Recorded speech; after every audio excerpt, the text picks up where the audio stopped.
Welcome into another edition of Exiles TV. I'm Kevin Gallagher, Bill Profito right over here next to me, and got a lot to talk about today. We do, including we've got two guests from Eye Care, a very important safety mental health program that it happens in schools all over this country, and we have a very, very active group here in East Baton Rouge Parish. We're going to talk to Susan Thornton and to Jennifer DeGrees. We're going to talk to them separately so that we have room on the podium here for reasonable social distancing. Bill and I will squeeze outward and make room in the center. No, we want to squeeze inward. We don't want to get big again. We want to be small.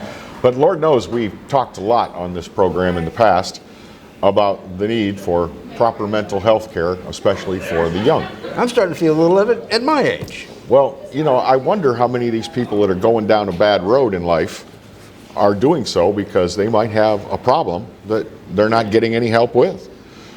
Well, this young man that tore up South Baton Rouge for about an hour and a half on Sunday. Pretty obvious case. Killed his grandmother, allegedly.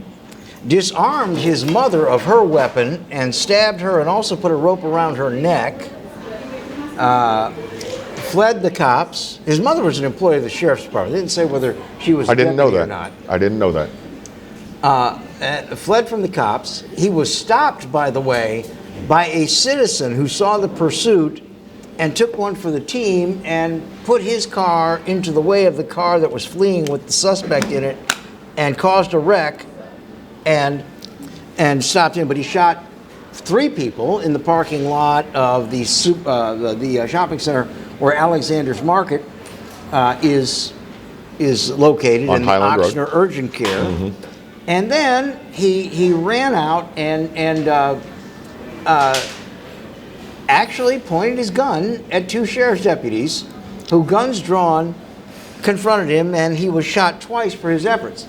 Now, you can't tell me that this young man does not have mental health issues. Well, especially when you consider that years before he'd been in a motorcycle accident, and what was most badly damaged about him was his head. Yes. So I think brain damage and mental health issues are almost foregone. Mm-hmm. So we're going to talk in just a few minutes more about how we can get proper care to people who need care.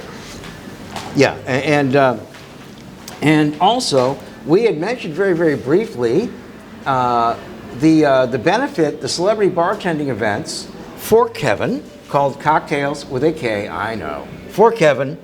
And the first one was supposed to happen courtesy of restaurateur Peter Sclafani at Solu on this coming Tuesday. Mm-hmm. Over the last 24 hours, I've received an awful lot of phone calls from concerned people, including a few of our celebrity bartenders from some of the consequential sequential events, because there are to be 4 of these, worried about COVID and unvaccinated and contagion, and there are a lot of them worried about Kevin because Kevin was not able to get vaccinated before his cancer treatment, and he is waiting on the doctor's approval to get vaccinated now, but because he had 6 weeks of chemo, he is immunocompromised. And of course, we want Kevin at his own event, and we can't take the risk. So it would seem kind of silly if I'm not there, don't you think? Well, yeah, or we could have you there, and you could get something bad and not be there for the next one. I guess you know we could put me in a bubble. We can get a Lexan box and put me. Oh, behind. I would so pay for that. Anybody have an idea what that would cost? No, but the outfit Travolta wore, you might be able to fit in it. I think that there's equal concern for people being exposed to the virus themselves as well as myself. Well, and also, it's not just about me. Someone told me, Dr. K, Dr. K Solar. The circus is in town. Dr. K Solar told me that, and she's part of the group that's putting these on for you, and she said, we also have to try to set a good example. So we are postponing the first one. Okay. We are going to watch the case rates. We're going to watch the vaccination rates. We're going to listen to see if any other restrictions. And if necessary, we'll postpone the second one, which would be on Tuesday, the 17th. And if Governor Edwards decides to shut us down again, well, that's pretty much it. Well, either way, the restaurants that have been following your case since before we asked them to participate, the people at Guarantee Broadcasting who are sponsoring this, Darren Gauthier's company, VM Partners, who did the beautiful graphics that we have, everybody knows it's not a cancellation, it is merely a postponement, and we are going to have these for you. Well, I can't say, I really don't have the words. I mean, nobody's ever done anything like this for me. Of course, I've never been in this kind of situation before. But let's hope we don't have to do it again. I'm humbled and I'm touched, and I appreciate everything that you all are doing. Well, like I said, this is what friends do, particularly for someone that they care about, who through circumstances uncontrollable has got these mounting medical expenses. So we're going to postpone. Stay tuned. We'll all be talking about it on our social media. Guarantee Media is going to be talking about it on their radio stations. We're going to get this done, and boy, we've got some really fun celebrity bartenders coming up for this, so everybody just hang with us. A brief break, and then we're going to talk about I Care on Exiles TV. Stick around. Yeah, watch it.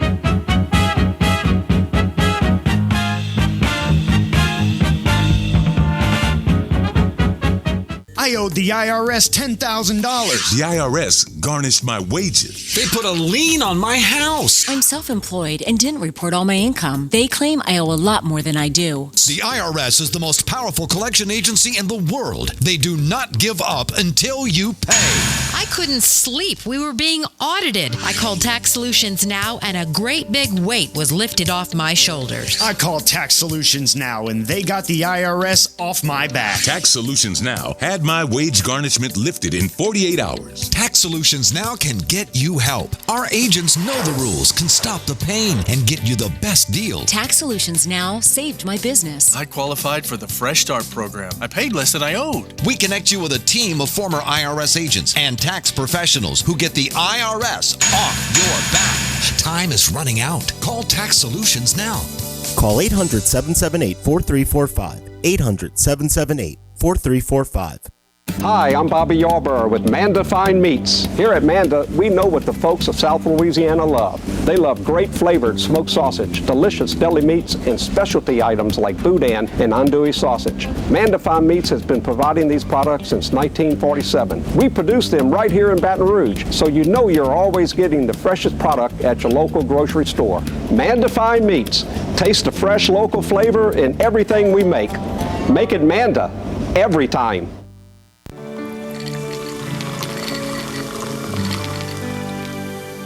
No one can stop me when I taste the feeling. Nothing could ever bring me down. Nothing could ever bring me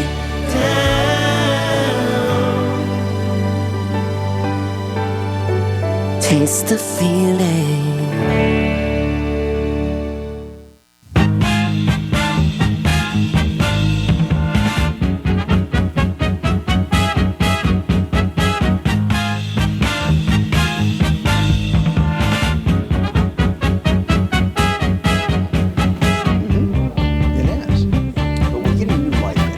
We're back with Exiles TV. Bill Profita over yonder. I'm Kevin. And we're going to talk about I Care and getting help and care to the people who need it.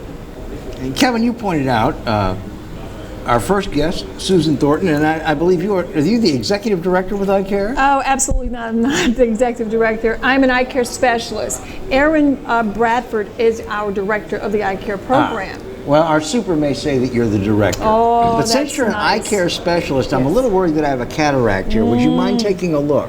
Well, I'll tell you what, let me get some corrections. Not that kind. Let me tell you a little bit about please, who we are reintroduce and everybody. what we do. Okay, so we are a drug, alcohol, and violence prevention program in all public schools and several of the non-public schools in East Baton Rouge Parish.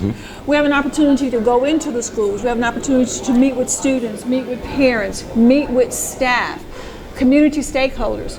tell them about what we do, but then let's put it into action. We have an opportunity to go into the classrooms. We have an opportunity to have one-on-one or group sessions, conferences, conversations, dialogues with our children, and even with our parents. So we're providing information to prevent. The code word that we always use is prevent. Before it happens, let's give you some information about it. Your organization has been around for a very, very long time. Long time. And it seems to me that you've always had a great deal of buy-in from the community, from the educators involved, but it's really about the students. And I'm sure you see a vast spectrum of acceptance or indifference or rejection from the students. And that must mean there's new challenges every day. Well, there's challenges every day, no matter what it is. But we do have that buy-in. Let me go back to the buy-in. You're talking about those stakeholders. You're talking about those who invest, those who listen, those who help, those who give us a helping hand, no matter what it is. That they are there to support what we're doing, because you got to remember, everybody has to remember, the number one and always will be the child. Will be the safety, number one, of that child. And then it's going to be getting them from that unhealthy place, that uncertain place, that I don't know, should I do this place, to a healthy place, and making the best decisions. What is your mechanism for identifying the child that needs the attention? Absolutely. You know, the number one that has always been, I learned this in school and it's today, it's observation. I want to observe, is that child being alone? Are they playing with others on the playground? Let's look at how they're dressed. Are they torn? Are they tattered? Do they look like they've been bathed? Observation is always your number one. Conversation with those teachers. Let's talk to those teachers. Is that student sleeping more? Are they turning in their homework? Are they coming to school? Let's see what's happening. You've got to go with your gut, number one. But then, of course, we do have assessments. We have informal assessments. We have a set of questions that we're sitting and we're asking students certain information, trying to get some information back so that we can make the best decision. Do I need to refer you out? Are you thinking about harming yourself? Do you need that professional care? Would you benefit more from having one-on-one sessions with an eye care specialist at your school? What do you need? Do you need a buddy? Are you having problems with math, science, English, or social studies? And that child can just withdraw because they don't want to say anything in class. So from all of these different assessments, then we can figure out what's the best path to connect that child. I'm assuming that most of the time it's a teacher or teacher's aide that is alerting you to this particular individual, right? Not at all. It Really? could be not at all. It could be the child, but it could also be the peer. Not at all the teacher or the teacher's aide. Let's think about that bus driver who's seeing that child, at that bus stop and sort of observing things. There's a mom with that child, mom's never with that child, mom, parent, guardian, no one's ever with that child. That child's out there standing in the rain without an umbrella. These are indicators. These are indicators we've got to look at, human to human. I go back to observation is your number one data collection source. Observation, what are you observing? Cafeteria worker, they're always asking for more. Can I have another biscuit? Do we have some more? Can I take this home to my sister or my brother? So now you've got those first point of contact. You got that bus driver, the cafeteria worker. Then let's get into the classroom. Let's look at the peers. Peers so often tell us, Dr. Thornton, we need to check, maybe check on a particular student. I've observed this student. They're crying in the bathroom. Peers in the bathroom, peers in the gym. They see what's happening and they're going to let us know. Now let's get to the teachers. The teachers are seeing the students. Administration, they're seeing the students. But let's get our first ones, our bus drivers. Let's give them a shout out. Let's give our cafeteria workers a shout out because they're telling us who's asking for more food. It also seems, from what you just stated so very clearly, that younger children seem to have a better empathy mechanism than they did when I was a kid. Absolutely. Don't know about what you had when you were a kid, but we are teaching that. We had suck it up, Buttercup. We didn't have any empathy. No, those are one of the things, those are one of the skills that we're preparing our students for, and that's empathy. Put yourself in their shoes. Walk a mile in their shoes. Walk a couple steps in their shoes and see what they're going for. So when the students can understand what it is, then they can better relate to others. How is it, and I know there's no hard and fast rules, But how does it break down throughout the entire area you serve in terms of neglect for whatever reason, whether it's economic or too much stress at home? How much of it is kids that look like they're on a path toward substance abuse? How much of it is actual physical abuse or bullying that these kids are getting? And how much of it is good old-fashioned, mental illness that can be dealt with if we get the kid proper care? How much is it in these areas? You're looking maybe for a percentage. I'm gonna be honest. I don't have a percentage. Feeling? Well, I don't. Okay, how much is it? Mental illness. I hate to say a lot because a lot's not a number, and I don't have a percentage. But a lot's a good impression from someone who's on the front line. I'm on the front line. I'm doing this. It's a great amount. But I want to say this. Give me a second to say this. We talk about it more. I got to give a shout out to Simone Biles and others. We say the word mental illness. We didn't say the word mental illness when you were coming up. Am I right? No. No. No, we had much harsher terms. We had much harsher Something's terms. wrong with Kevin. Something's wrong. I would hear my mom, my grandparents sitting on the front porch That talking boy ain't about right. that. Yeah, he's crazy. He's in the, lock him up. Today, the word mental illness is said, it's stated. Let's get help. Let's talk about it. We're putting it out there. It's on the table. We're not hiding it anymore. So they're coming in with so many other factors from the social isolation. Okay, we do see physical, we do see the mental, okay, we see the different forms of abuse or what a child could be possibly going through, and that's what we're there, the eye care, we're there to address it, and we do. Well, and we want the human perspective because the clinical perspective plays out with the clients. Absolutely. But we want what you're giving us. Now, I know you have a meeting. Do you want to do another segment, or do you want to tag team in and let us bring Jennifer in? It's entirely up to you at this point. I will definitely go ahead and do another segment. I think that you're going to get me out here on time. No problem. After that, let's take a quick break, take care of some business, and we'll be right back. Thank you.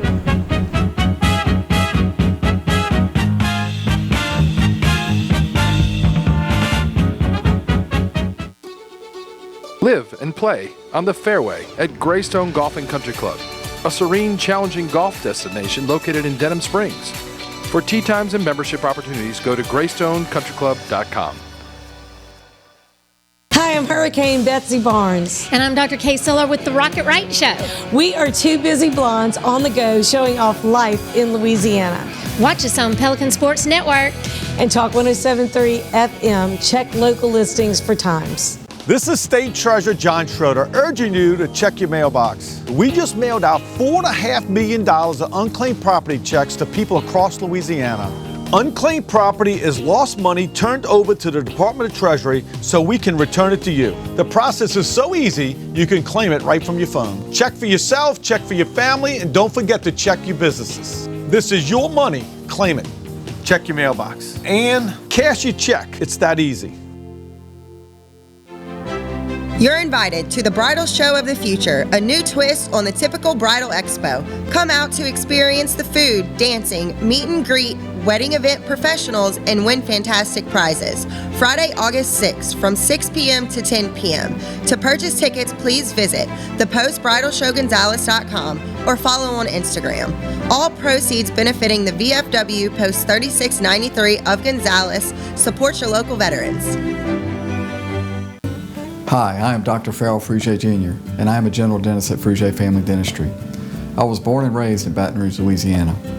I went to Catholic High School, LSU, and LSU School of Dentistry in New Orleans, where I received my DDS degree in 1986. I always have and will continue to be committed to continuing my education, to invest in technology which makes the diagnosis and delivery of dentistry more thorough, more comfortable, and more aesthetically pleasing. In our practice, we are here to serve the patients. We want to improve their quality of life and to develop relationships with our patients. In dentistry, we have a chance to impact lives on a daily basis, not just by doing dentistry, but by getting to know them and being a part of their life. We also believe in giving back to our community. So every year, we give back to the Greater Baton Rouge Food Bank, Toys for Tots, and Mary Bird Perkins Cancer Center. Please stop by and visit our office. We would love to take care of you and your family. Go where summer leads you in an award-winning Mazda CUV. Find yours during Mazda's season of discovery. Call, click, or come by and discover your new Mazda today at Baton Rouge's Mazda dealer. Team Mazda on Airline.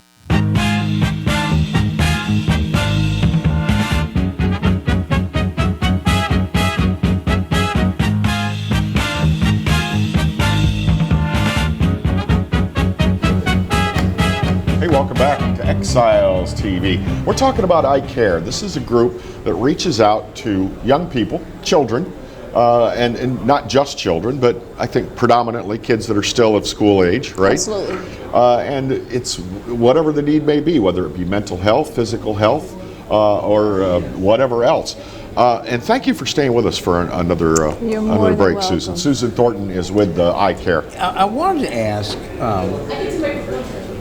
I know that you are a staffed organization. You are a professional organization. You are a chartered organization. But you have a great big portfolio. You have all the public schools and a great many of the private schools in this area that are under your purview for your areas of specialty. So how much time do your people get to spend in each school at each grade level? Wow, great question. And let me say a change is coming this year, in August, this week. So what we do is, I'm assigned to 3 schools. Let's say, for example, I'm in South Baton Rouge, McKinley High, McKinley Middle, and Buchanan Elementary. I will be at those schools all day, from the bell to bell. Okay, so we're there all day. So there's about 20 of us, 20 of me. They're just absolutely great. So we're assigned to all, again, public schools and several of the non-public schools. So they are there all day, every week. We're in those schools. Consistently, I've been at McKinley High and McKinley Middle the same day for the past 20-some years. So it's a consistency, and that's important for them to see that in the schools. Now, I'm curious, during that day, do you have an office space that you use, or do you go from classroom to classroom to classroom? I love it. I love this. I'm in a public school. In some schools, we are afforded a space. In the other schools, I'm on the park bench. I'm walking around with students. I'm in the cafeteria. I'm in the library. It doesn't matter to me where I see that kid, as long as I see that kid. It does not matter. I'm also curious about this. Is the kid's response to you different from it might be to an actual faculty member? I can say that yes. What they tell me is confidential unless they're going to hurt themselves, hurt someone else, and of course underage if they're going to run away from home. I'm a mandated reporter, and so I'm reporting, I'm calling, I'm telling. But it just depends. They have trusted, very trusted adults on that school campus that they confide in, but they may confide in me a little bit more, only because of training. Only because I'm going to dig in a little bit deeper and I'm going to ask those questions that teacher may not have asked. I was just thinking this. You're not a teacher, so maybe they could feel it easier to trust you. That's true too, but I am by trade a teacher. I started teaching elementary school, then middle school, special ed, and then of course I moved on to eye care. But I'm also trained, I'm also a licensed professional counselor. I'm also trained to ask those deeper questions, those whens, those wheres, those times. Tell me how, tell me more. I'll be asking open-ended questions, or a teacher may just ask a closing question. Did something happen to you? But I want to know more about it. I need a story about it. I need a timeline about it. So therefore, I'm able to get just a little bit more information. With that information, it is my job. Will I see that child? Or will I refer that child out to a professional agency, a doctor? Will I call that parent? See, I do see this. I mean, we are in the business of interviewing people. I got you. And I find, particularly with younger people, and I mean, I'm including younger adults in this, we do occasionally get to interview teens and people like that, that it's a lot better if I say, what's going on with you today? Tell me about your world, as opposed to, so tell me about this high school project you're working on. That's right. You want to be direct. You need direct. You know, we come home from school, and I did it with my daughter, come home, but tell me about your day. Oh, it was great, it was fine. Tell me about math class. Let me hear about what you did or did not do, or you didn't understand. So now I'm going from here to right here. I need to know very specific. And that's what I do. I can ask those very specific questions. I can dig in. I can create a timeline with the child, and I want to know what happened between these particular times. You work from pre-K to 12th grade. Yes. And there's a spot about, I'm thinking about 8 or 9, where there is a real fear factor in talking to an adult, particularly on a school campus for anything. And then you get that sweet spot in about 9th and 10th grade where you have what we call imaginary audience, with every kid there thinks that everybody else is watching their every move and making a judgment. How do you get past those little hurdles with some of these kids? Relationship, period. Honest relationship. I want to know about you first. I'm going to get to your problem. I want to find out, why didn't you do your homework? Why did you walk out of class? Why did you have that fight? But I just want to know about you. I'm going to build a relationship first, okay? Oh, that's right. We're going to talk about that fight you had, or that word that you said that you shouldn't have said. But now you have to have a relationship with anyone in order for them to open up and disclose what's going on in the gut, what's in the heart. Building the relationship, getting to know them. Let me say, with the little ones, with my elementary students, and most of my middle students, I use a lot of tools, therapeutic tools. I use a lot of games, balls, toys, Uno cards, checkers. We're playing, we're having fun. But maybe the next time we play, I'm going to play a card and I'm asked a question.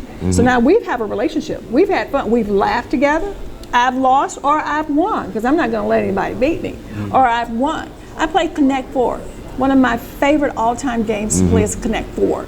What are we doing? Critical thinking. So you've got to step back and you've got to look. Am I going to move here, here, here? Why are we doing this? So if you step back and you analyze the situation and you took the time to look, let's do the same thing without running down the hall, without saying something ugly to the teacher, right? Without not, doing what you're asked to do. We're going to step back and we're going to look at this, and they can do it. Connect Four is my #1 go-to game. We here, and I say we here because we haven't been able to see this, both Kevin and I, neither of us has children that have gone through school and all that. But we do hear where parents in East Baton Rouge Parish public schools and private schools over the last 15 or 16 years have become a lot less cooperative with teachers in their schools. Do you find that the parents can be a little obstreperous with you when you're trying to work with their kids? Sometimes. Yeah, I found a little bit of everything. I find the same thing that my parent found when I was in school, okay? But I would like to say the parents that I work with, I'm not seeing that.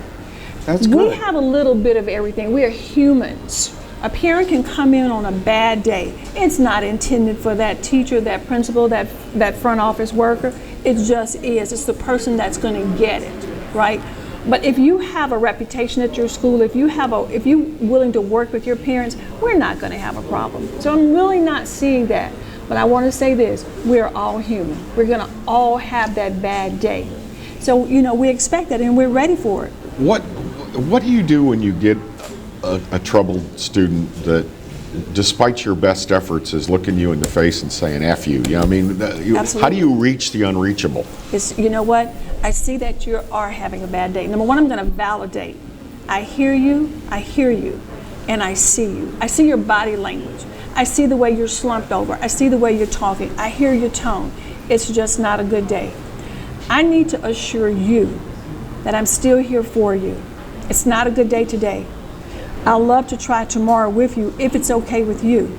Or I'll try the next day, and I'll try the next day. Let that child know that I'm still here for you. You make me want to book an appointment. You can do that. You can definitely do that. But I'm there for them. I don't always have a good day myself. I'm human. I'm in traffic every day, right? But you've got to let them know that you care about them and you're there for them. And just keep plugging away at them, and eventually you'll break through. You have to. We can't open up. We can't pour in that love. We've got to show them that love. And they have to know that we are sincere. And that's what we do. You can't give up on them. We don't give up on them. You don't give up. You go back every week. You go back all the time. Even when I'm not assigned to a particular school on a particular day, I may take my lunch time. I may go to that school before. I'm here just to check on you. In my notes, we write notes. I have a little cheerleader and with the pom-poms, and I'll put a picture on there, and I am that child's cheerleader. I'll show that child my note covering others' notes, right? Because all notes are on that page. I am your cheerleader. I'm cheering you on. What are your goals? You want to pass math? Okay. You want to be on the cheer team? You want to be in the band? I'm going to cheer you on. Okay. I will call mom. Writing that note, will call mom. I want you to see that note. Remember, no one else's note, but I'm your cheerleader. I'm their cheerleader. I'm there for them. If someone was there for me, it's my job to be there for them. I wish we would have had you when I was in school. I want to ask you something. It's going to be kind of a lightning round because we got about a minute and a half before the break. It's okay. I'm going to ask you some practical things. Let's like, go. how far can you go? Let's start with, you find a kid that may be food deprived at home. So what can you do? Can you actually get more food resources into their home and do it quickly? Absolutely. Number one, I've got to get them food right then. Let me take care of what's going on right then. Remember Maslow's law. Got to take care of the food. Let's get to the cafeteria. Let's get to it. Let's get to the cafeteria. Let's get some crackers. Let's get some food in the book sack. There are so many other resources in Baton Rouge that will provide food in backpacks on Friday for those kids to go home. Yes. Kid comes to you, maybe only 10 years old, and says, Dr. Thornton, I found these on the rug. What are they? And I'll tell you what, let's give them to me in my hand, and it's my job to investigate. I'm thanking you for bringing them to me. I'm thanking you. I'll ask questions. Did anyone else see them? Does anyone else know about them? Did you share them with anyone else? I need to know, because if these are drugs or substances, that's an issue on our campus, but I need to know. But I'm going to put them in an adult's hand, and then I'm going to hand them off to someone at my school who can take care of that. And I'm going to thank that child for that. And then finally, before we let you go, you get the kid that you think is really in danger of serious neglect, which could harm their health. The kid that's wet, waiting for the school bus. The kid whose clothes are all tattered. The kid who's cold because he or she doesn't have a sweater. Where do you go with that? Number one, I'm going to check with the parent. I'm going to check with the caregiver. I'm going to the school counselor. I'm going to any community agency that's giving clothes to our students. We hear it on television all the time. We have lots of them that's donating clothes. I will not let that child go without having now more adult resources that's looking out for that child. Remember, I'm only there 1 day a week. 1 day a week. So I need other eyes on that child. And we have to do it. That child will have a set of clothes. I will drive to the store and I will purchase. And we do this all the time. It is what it is. And we're going to make purchases for that child. Did it last year and bring it back to that child, no matter what it is. And I believe you. Dr. Susan Thornton is with Eye Care. We're going to continue our discussion on eye care going on in most of our schools in this area. But we have to take a break. We'll be back in a moment on Exiles TV. Okay, quick change.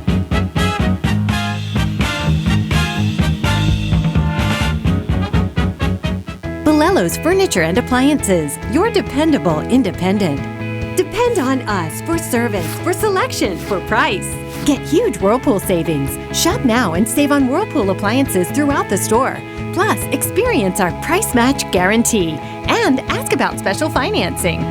You can depend on the know-how of people who live appliances every day. Bolello's Furniture and Appliances, your dependable independent with nationwide buying power.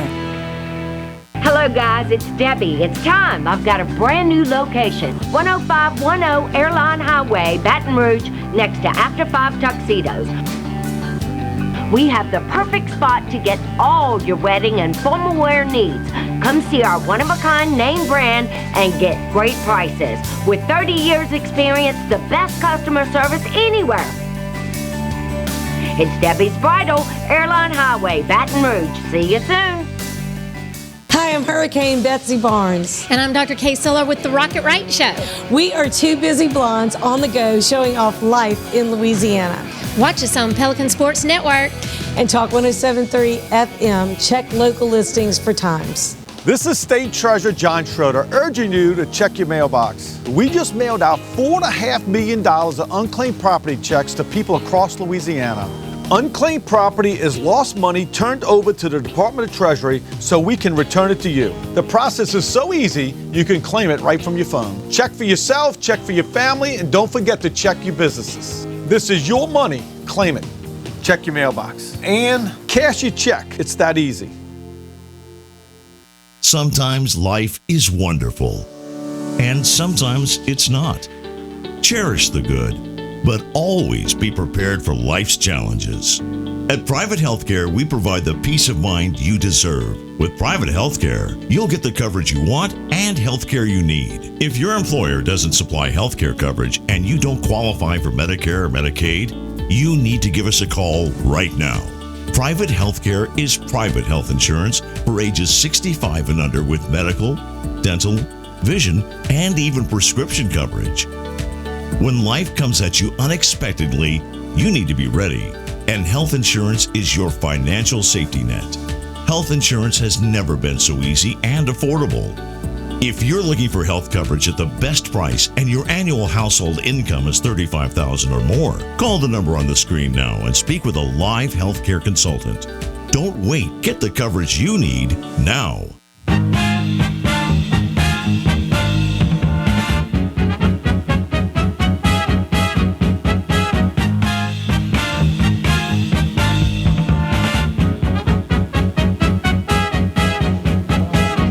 And we're back with Exiles TV. Bill over there, and I'm Kevin, and we're still talking eye care. You know, people say, why can't the teachers do this? Why can't the teachers do that? Well, teachers are there to teach. There are some things that they just don't have the time or the wherewithal to do, and that's where eye care comes in. Being present in our schools with our kids, identifying children that have needs, have a problem, and helping them with resolution. Absolutely. And Jennifer DeGrees, did I pronounce that right? You did it just right. Jennifer is a program specialist with eye care. She works in schools with kids as well as our previous guest, Susan Thornton. And thanks for being on the program with Well, us. thanks for having me. So, you are a prevention specialist. Absolutely. And I think probably most of the people who are watching have at least a rooting idea of the scope of the potential problem, but I think they're very, very interested in what can be prevented through programs like eye care. Again, I'm going back to the Stone Age, but I remember when it was strictly about alcohol and drug abuse prevention. We do so much more. It's gotten a lot broader. So much more, absolutely. And we do it not just in informational ways, but also in fun events and programs too. So every month we focus on some kind of prevention campaign within the schools in the district, okay? For example, in September, it's Suicide Prevention Month. So we are doing all kinds of things. We're gathering all kinds of things. We're printing out stickers and posters and getting our letters ready and our resources and our lessons so that way we can go into the schools and present it to them and work with administration, work with teachers, work with counselors, work with students on putting that out into the school for the month. We do things like No Vape November or a tobacco prevention campaign. We do a violence prevention campaign, a dating violence prevention campaign. I mean, it goes on and on and on. A lot of people are aware of Red Ribbon Week or Red Ribbon Campaign. That's in October. We actually couple that with bullying prevention. So October, those are the things that we really try and focus on. We have so much awareness now of all the different things that can go wrong in school kids' lives. And it's a good thing that we know about them, but it seems like the burden is kind of heavy. Yes, yes, it is heavy. And we take a lot of that burden on ourselves because we want our kids to grow. We want our kids to be successful. So we're constantly doing our own professional developments, going to trainings, doing whatever we can to learn about the latest trends, to learn about the latest research, to be able to go into the schools and provide that to these kids. We want to help them. We want to provide for them, and that's what we do. What are techniques for, you mentioned violence. I was going to say conflict resolution, because there's got to be ways for young kids to settle their differences without having to go out and pound on each other and take a risk of getting arrested on campus. Absolutely. Guns like they're doing now. Absolutely. We also, so one thing that we do is we partner with different community programs, different community people. For example, the STAR Education Program is one of our big community partners. We work with them. They last year came into one of my schools and did a Dating 101 violence prevention group where they worked with some kids that might have been having some unhealthy relationships to teach them about healthy relationships and to really let them vent and talk about what's going on in their lives. There are, there's the truce, there's the safety place. There's all different people that we work with to bring into the schools information on violence prevention. You know, with the younger kids, we talk about these things, but one thing that we do is work with them on social skills and health. How do you build a healthy relationship? What does that look like? So that way you can be preventative into the point where they're in unhealthy relationships later. You know, that's an interesting thing because I am amazed at the amount of unhealthy relationships today.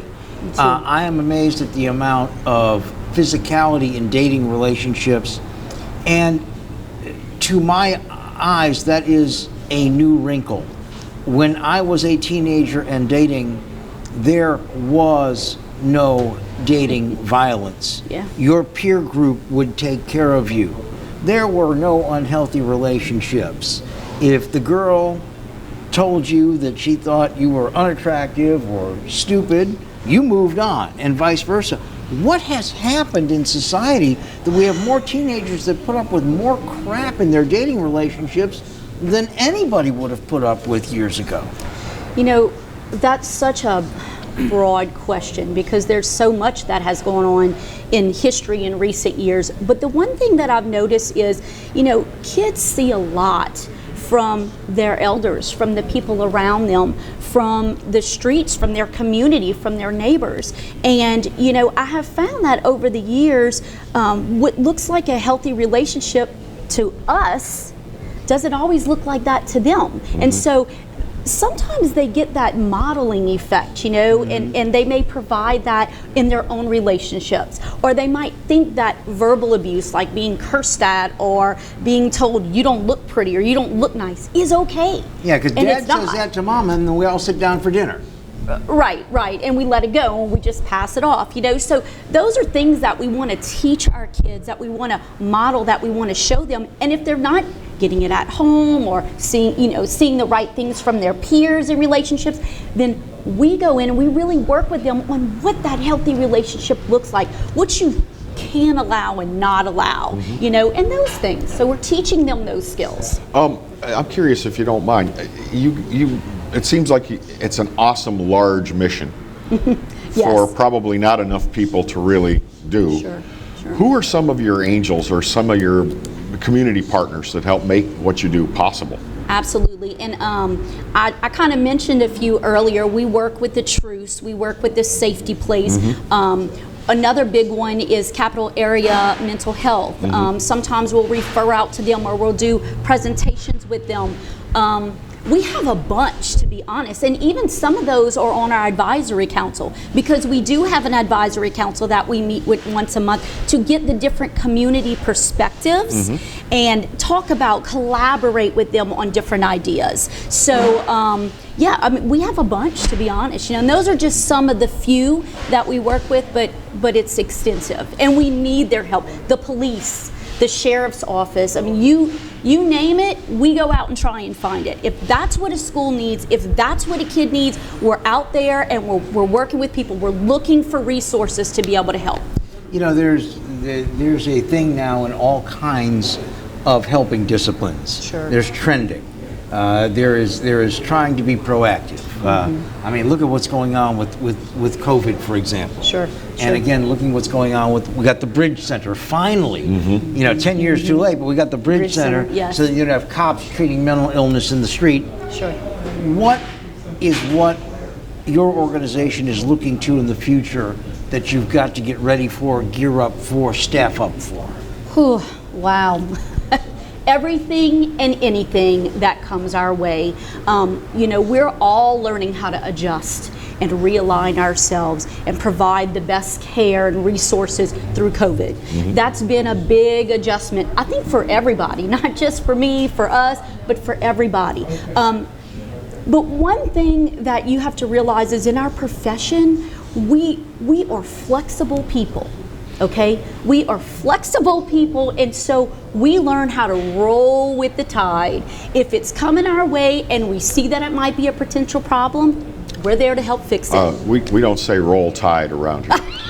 You're right. Go LSU. but you know, I mean, I think The vaping thing was probably a good example. That I mean, I would have never. Kids were so anti-smoking, Yes, you know, and, yes. and all of a sudden you got kids, you know, vaping 2 at a time. It's like, what the hell? I've seen teenagers choke worse on a vape than I've ever seen them choke on a cigarette. But it came on very quickly. It did. And I will tell you that we have, in preparation of that, seeing how it is becoming more prevalent in the schools, what we have been doing is we put together a parent presentation and recorded it through our program. We put together a student presentation. We're in the schools. We actually do a whole campaign for an entire month on vaping. So we're trying to be ahead of the game some, I guess is what you would say, to provide that prevention, that information, that education. I want to ask you one quick scenario question, ask how you deal with it. We've only got about a minute left. Okay. If Susie and May get into a knockdown, drag out in the schoolyard and you're asked to, do you talk to them both at the same time or individually? It really just depends on the situation and how they're brought to me. A lot of times, you know, I might be in another hall or in a classroom, and so somebody will come get me. It really depends on how they're brought to me. I normally like to talk to kids separately at some point and together at some point. You know, I like to find out what each kid's concern is, where they're at, listen to them, because listening is such a huge component that I don't find we do enough. You know, we always want to talk or put our opinion out there, but we listen. So I'll listen to both sides, and normally I'll bring them together once they're calm, they're cool, and we will discuss what's going on and where we want to go from there. I never try and push a child, though, into talking with another child until they're ready. And when I do that, I work really hard with them on finding that compromise. It isn't, though, my decision. It is these kids' decisions. Well, I'm just there to facilitate. Once again, everything our teachers told us was wrong, because they'd say, all right, you and Kevin settle this right now. You all talk it out right now. You sit down. And Don't the get vice up principal in the vice principal's office, and you two talk. See, I'm glad that you all are here now, so kids didn't have to go through what we Thank goodness for you all and what you do. We are out of time, but we will have you both again. Many thanks to Dr. Susan Thornton, Jennifer DeGrease. We will have you again. Yeah, Thank please you come for back. everything you're doing. Absolutely. Thank you. We'll be back to wrap it up in a moment on Exiles TV. Okay, let's go.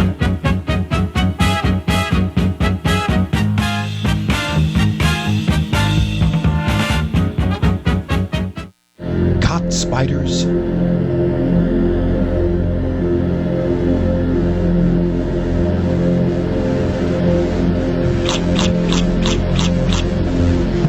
Premier Pest Services. Hi, I am Dr. Farrell Frugier Jr., and I am a general dentist at Frugier Family Dentistry.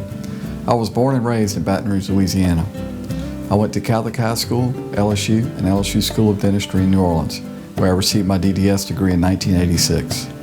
I always have and will continue to be committed to continuing my education, to invest in technology which makes the diagnosis and delivery of dentistry more thorough, more comfortable, and more aesthetically pleasing. In our practice, we are here to serve the patients. We want to improve their quality of life and to develop relationships with our patients. In dentistry, we have a chance to impact lives on a daily basis, not just by doing dentistry, but by getting to know them and being a part of their life. We also believe in giving back to our community. So every year, we give back to the Greater Baton Rouge Food Bank, Toys for Tots, and Mary Bird Perkins Cancer Center. Please stop by and visit our office. We would love to take care of you and your family.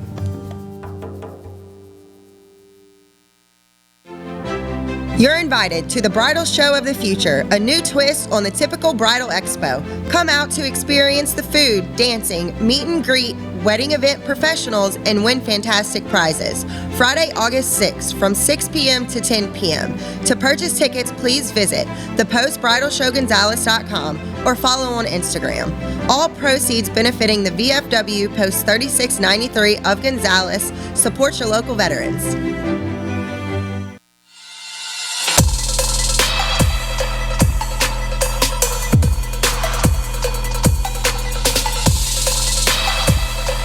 The all-new 22 Civic, now on sale at Team Honda on Siegen Lane. Live and play on the fairway at Greystone Golf and Country Club, a serene, challenging golf destination located in Denham Springs. For tee times and membership opportunities, go to GreystoneCountryClub.com. Hi, business owners. Phase 3. Woohoo! But do your customers know you're back? Well, that's where the Clarence Bugg Show and Pelican Broadcasting can help. Right now, we've got great rates on advertising packages to help you get the word out. Shoot me an email at bugsclarence@gmail.com. Or better yet, call me up. I'd love to talk with you. 225-485-6839. Let's get together and make Phase 3 the best it can possibly be. Got termites?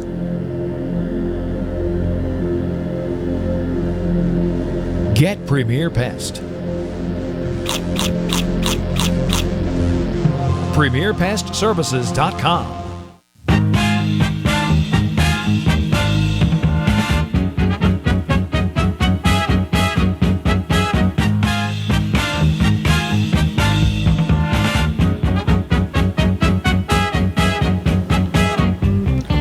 Welcome back to Exiles. Glad to have you along with us today.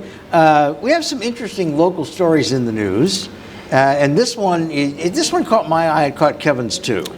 Yeah, basically it's this. A child playing with matches caused a fire. I think what's raising some eyebrows is the fire was at a bar in Tigerland. Now, I noticed immediately in the comments section, people said, what was the child doing inside the bar? The bar was closed. The child set fire to a storage area that is adjacent to, but not inside the bar.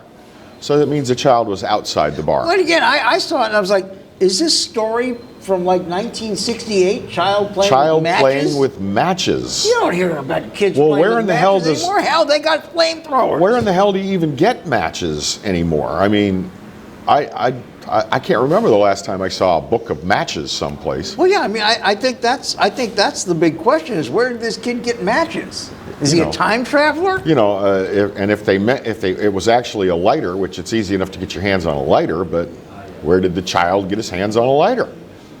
Well, but it's a strange story. But nobody was hurt, and the bar was not destroyed. It was one of the interesting side notes is that the bar wasn't open, but someone was there inside working, maybe even parent or guardian of the child, and a cop comes driving up, sees the smoke, and goes, "Is something here on fire?" Well, and the person in the bar was like, "I don't think so." Oh, it is. Well, they saved the main building. And here's what's interesting. They know it's a kid, and they know he was goofing around with matches because they have him on video. But what they don't have is they don't have him in custody. Well, sometimes they don't, especially if it's a young kid, it's just kids being stupid. They don't bust the kid. Oh, no, they're looking. I mean, he managed to flee the scene. Oh, he's in the wind. I thought maybe it was just, he's just a little kid. No, this kid's in the wind. Oh, well, that's interesting. And you know what? Those arson investigators that work for BRFD, and some of them work for the State Fire Marshal's office, they will come and put you in cuffs and lock you up. They do not play. There's none of this talk to mom and dad and say, well, we're going to write a ticket. And no. You're going to get hooked up when they find you. Bill, let's for a second talk about COVID and vaccines. I'm looking at this very interesting story of, Pfizer recently announced its vaccine will soon receive full approval from the FDA, and this has been what some non-vax people have been concerned about, is we're all taking a vaccine that hasn't even been approved by the Federal Food and Drug Administration. By the way, we're all being treated with medicines that haven't been approved either. Moderna says they're on the cusp as well, and those are the two vaccines that are being used the most. The Johnson & Johnson vaccine has kind of fallen by the side. But Moderna now says the public can be confident that their vaccine is 93% effective for 6 months in protecting you from the COVID virus. They're not saying 93% chance you won't get it, but I think what's implied here is 93% chance that if you are infected, it'll be far less. Well, and here's what's interesting about this. Bad for you. We are coming to a point now where the first big age group of baby boomers we are approaching 6 months from our second vaccination. That was the biggest vaccinated group at that time. And so we are going to see good data from a large pool. But what's very interesting, to go with your story that you just read, I read a story about the Pfizer, which came out at the same time. And even though they're chemically a little different, they were kind of interchangeable as far as... They're both RNA resequencers, right? They now have enough study of breakthrough infections to where they can say that 96% of those who had both vaccines that have tested positive for COVID did not have to be hospitalized.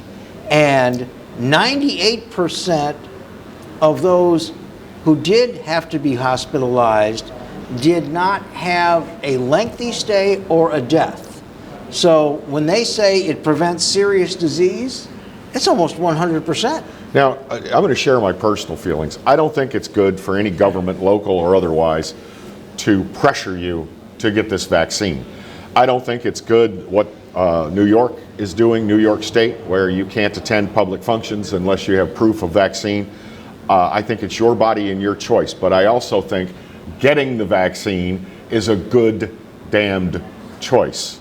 Well, if I can add something to what you said, and I agree with you, by the way. The other thing is, if you don't want to get the vaccine, and that is your choice, stay the hell away from people like Kevin. Yeah. He's immunocompromised. You could get a mild case or be asymptomatic, but infect him and kill him. Steer clear of the very old, the infirm. If you don't want the vaccine, just make sure that you take steps to protect other people should you have COVID and not know it. And yes, you can have the virus and be asymptomatic. That wraps things up for us today, and we hope you'll join us again next week right here on Pelican Broadcasting. Coming to you live from the Bayou Smokehouse, good old-fashioned barbecue. Really good barbecue. 10655 Corsi Boulevard. Stay safe, stay cool, stay dry, and bye-bye. God bless.